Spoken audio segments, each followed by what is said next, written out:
you guys get an email saying you had to be here? Yeah. The hell is this?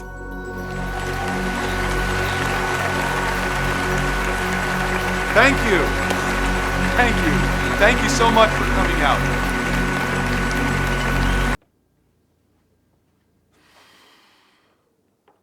I am a magic player. I am a spell slinger. I am a planeswalker. I am a wizard. I am a magic player. You are here today because for Pro Tour Dragons of Tarkir, Wizards of the Coast wants you to learn the perspective of the casual player, and I am he. And soon, we shall be he and she and he, us. And we and us shall be them no longer. I have a question. Yes. What the hell are you talking about? How good is this card? The worst. Now. Sometimes a good sideboard card against mono red? Before the release of Dragons of Tarkir, this was my favorite card in Standard. Why? You know what the biggest number in the game is? 20.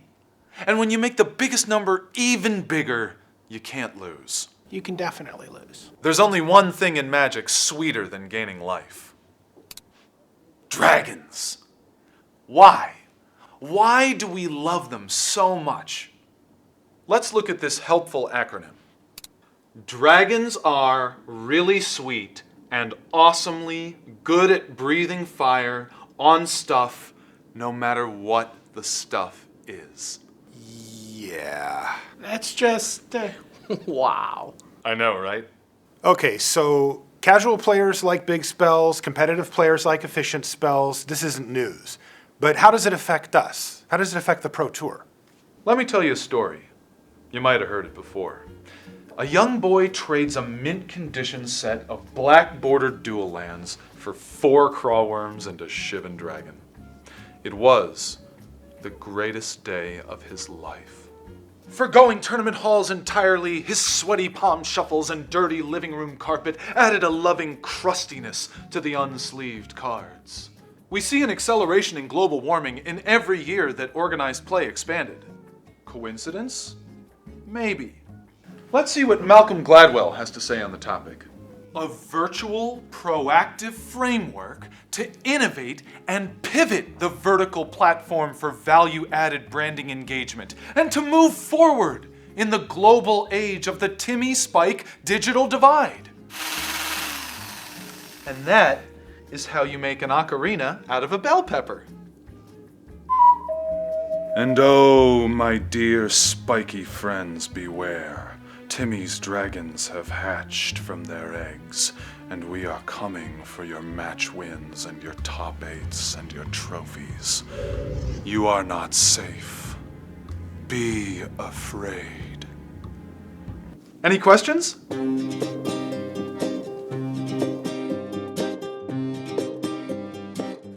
I have packs for drafting.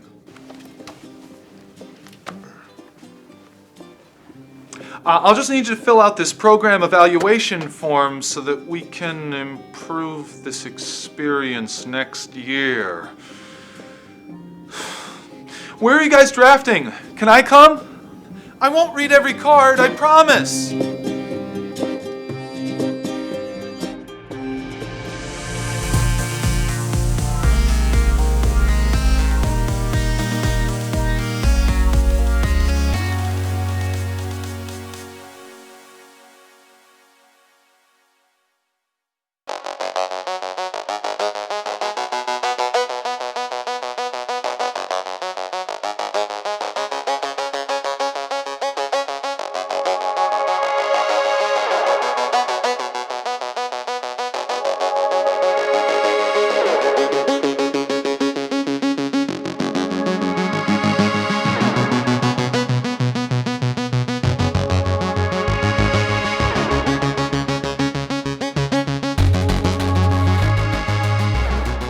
Most Magic sets only have 1 or 2 dragons.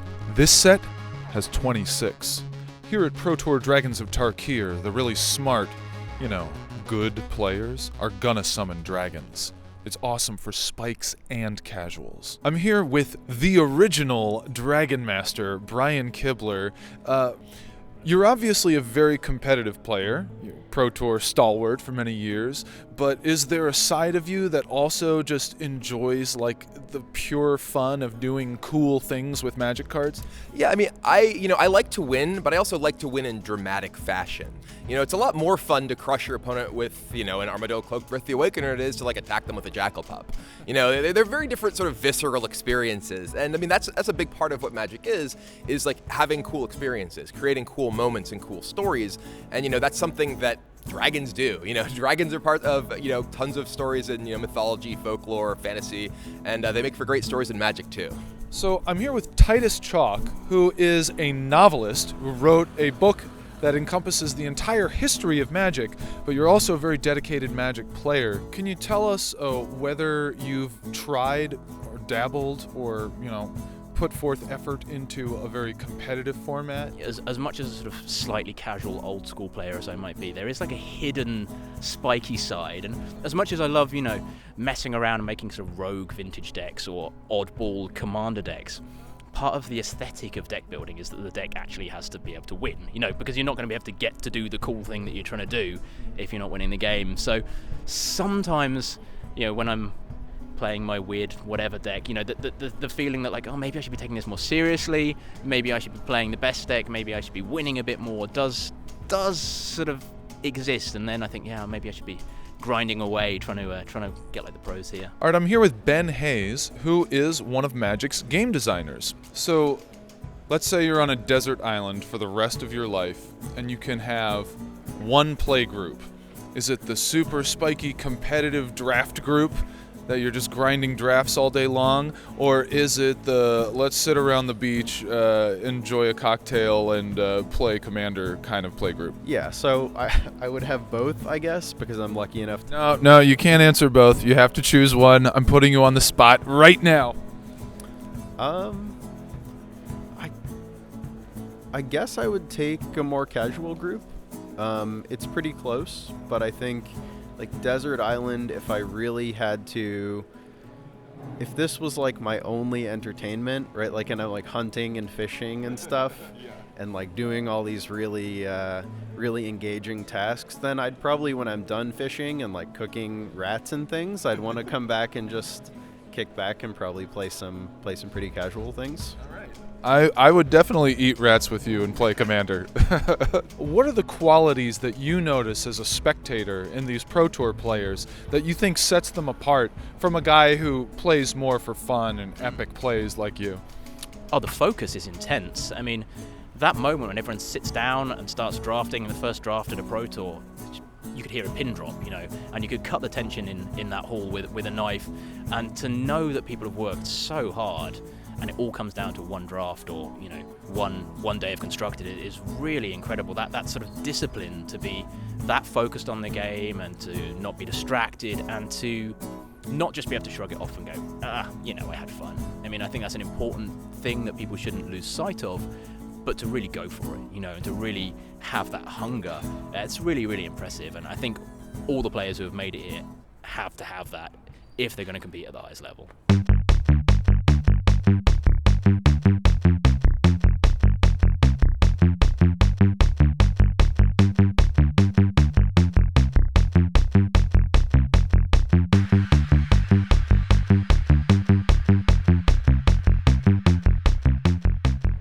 Magic doesn't get any more competitive than at the Pro Tour, and its players have some of the sharpest, most focused minds in the world. But how would these spikes fare if they played with my casual playgroup back home? Would they fit in at all? Let's find out with a new segment we're calling The Audition. Andrew, thank you for coming to the audition. We're very excited to have a new member of our casual playgroup. We have provided you with some lines that we'd like you to read, and if you convince me that you are a casual, we will invite you. So when you're ready, please read your lines. I hate counterspells. They're not fun and they're impolite. I'd rather receive good karma and let my opponents resolve their spells. I hope my opponents let me win, but I don't mind losing if they care about the game more than me. My favorite card is Feltagriff because I like the funny hippo. Do you mind doing it one more time? Just try to give me a little more passion. No. I'm here with Craig Jones. Now, Craig, you are auditioning to be in my casual play group. So please, give me your best audition. Well, I see, most people think like the most exciting moment of my Magic career was top decking the Lightning Helix in Pro Tour Honolulu. The crowd is Come into on, it. Dak. What Come is on, on Dak. top of the deck? What is on top of the deck? Oh, it's Lightning Helix! Oh my God! Oh my God!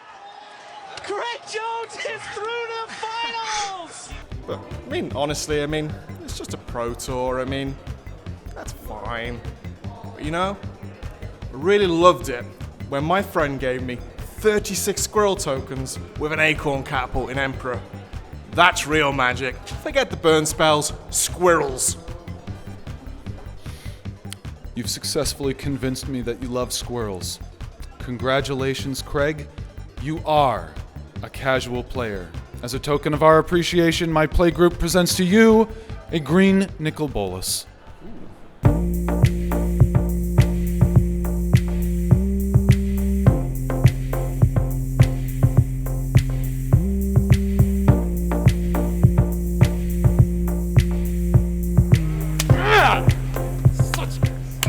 Adrian, you played in your first Pro Tour in 1997, 1998, and now you've clinched your first career top 8, a long time in the making.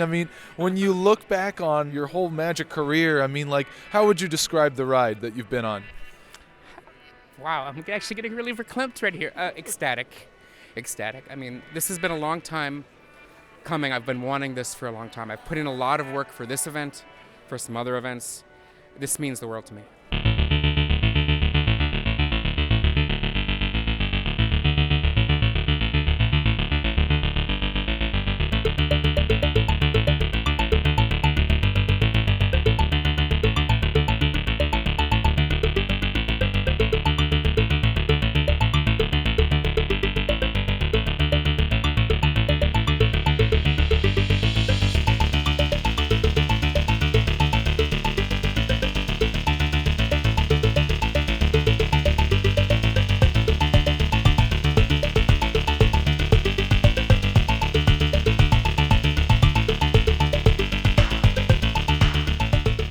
The top 8 of Pro Tour Dragons of Tarkir is the story of a longtime grinder finally reaching the height of success, and a legend of the game who was so overdue for another top 8 it's ridiculous. A 30-year-old native of Shinjuku, Japan, Shota Yasuoka's creative deck building, constructed win percentage, and mesmerizing display of lightning-fast technical play has made him a perennial dark horse candidate in the Hall of Fame vote, despite having only one previous Pro Tour top 8. In the quarterfinals, Yasuoka tamed the aggression of Jason Chung's beefy creatures and finished off the New Zealander with Dragon Lord Silumgar's power to enslave Chung's planeswalker. In Game 1 of the semifinals, the Czech Republic's Andrej Strasky attempted to fight Shota with the gigantic Dragon Lord Atarka. It traded blows back and forth with Dragon Lord Silumgar until Shota's prized pet landed the final punch. And while Nissa, Worldwaker, captured Game 2 for Strasky, Shota's repeated digging through time in Game 3 gave him an advantage the Czech could not overcome. And so, Shota Yasuoka found himself in a Pro Tour final for the first time since his team-constructed victory in 2006. After 15 years of battling for Pro Tour invitations, Denmark's Martin Dang had a handful of Pro Tour appearances to show for it, and not a lot else. At age 33, many in his shoes would have given up the dream of playing on Sundays long ago, but not Martin Dang. Between winning Grand Prix Liverpool and top-8ing here in Brussels a mere month later, Dang suddenly found himself at the peak of his playing career. After running over native Roman Marco Camiluzzi in the quarterfinals, Dang took his red and green aggressive spells to the semis to fight against the slow, controlling magic of Adrian Sullivan. Despite being a beloved Magic writer and commentator for decades, Sullivan found himself at the center of controversy on Sunday for an unusual reason. He plays his cards upside down, or rather, he plays them right side up to the opponent, as one would see on Magic Online, but Sullivan puts his lands in front of his spells. Divisive among viewers, several theories about Sullivan's intentions popped up on social media. Sullivan's own explanation takes him back to his days as a young Magic player. So I was a poor college student, and I had these Magic decks that had weird cards. We played on these tables that were horrible, and other players would go like this with my card and drag it across the table, and I was just like, that's my rare, you know. And I started facing my cards towards my opponent, and they stopped doing that. And it just became a habit. But then the other thing, there have been times where I've played a lot of control, and you'll be surprised about physical mechanics. The physical mechanics of a player asking to look at your card. Everyone reads cards, and it's something that I've done, and I think it takes a couple of minutes in the worst case scenarios and adds them back onto the clock that other control players don't have. But however Martin Dang had to read Sullivan's spells, it was Dang's repeated deployment of Zergo, Bellstriker, that put the writing on the wall for Sullivan. And so Dang advanced to the finals, where he would battle a Japanese superstar who had legions of fans watching back in the land of the rising sun. In Game 1, Yasuoka found no defense to halt Dang's two-pronged assault of a Lightning Berserker and Zergo Bellstriker. In Game 2, it was Dang who lay defenseless, his two pathetic goblins no more than fodder for Yasuoka's dragons. But Dang's goblins struck back in Game 3 as their Rabblemaster led an efficient assault on Yasuoka's life total. And while Yasuoka cast a virulent plague to exterminate the goblins in Game 4, the Dane had enough fire to breathe on his esteemed opponent to take the match 3-1, making Martin Dang the champion of Pro Tour Dragons of Tarkir. Martin, your longtime friend and Magic Online champion Lars Dam, he told me that you're not just a keen competitive player, that you are a fun, easygoing guy, you like casual formats, that you like Magic for a lot of reasons. What would you say is your favorite part of the game? Well, the whole Magic thing is my favorite part of the game. I mean, the competitive stuff and the light and everything, the Pro Tours and stuff like that, it's just, I love the game itself. Basically, we're just two guys playing our hobbies, playing our heart out and loving the game while playing it. Congratulations to Martin Dang, the champion of Pro Tour Dragons of Tarkir. Thank you very much.